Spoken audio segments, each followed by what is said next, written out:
میخوام بدونی شهرزاد گر اتفاقی بیفته موقتیه.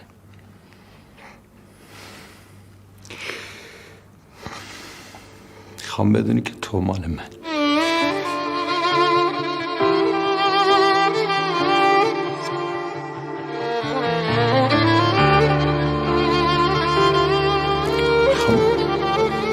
بدونی که برمیگردم بهت قول میدم. به خدا حافظی تلخ تو سوگند نشد که تو رفتی و دلم ثانیه ای بند نشد. لب تو میوه ممنوع ولی لب هایم هرچه از طعم لب سرخ تو دلکند نشد.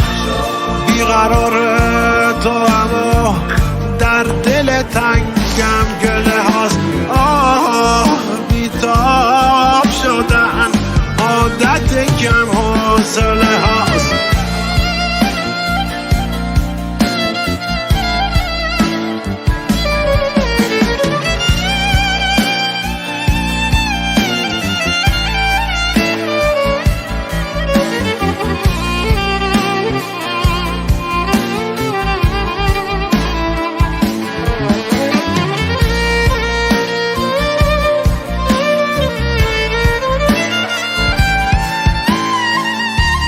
با چراغی همه جا گشتم در شهر.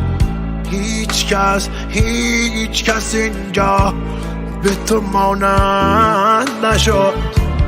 هر کسی در دل من جای خودش را دارد. جانشین تو در این سینه خداوند نشد.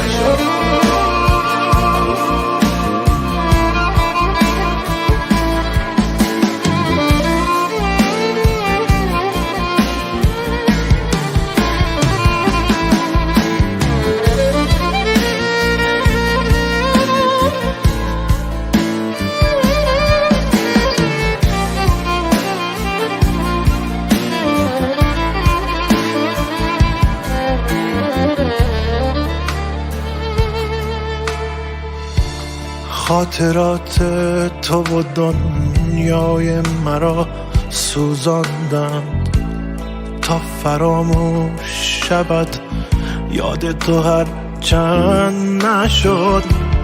من دهان باز نکردم که نرنجی از من مثل زخمی که لبش باز به لبخند.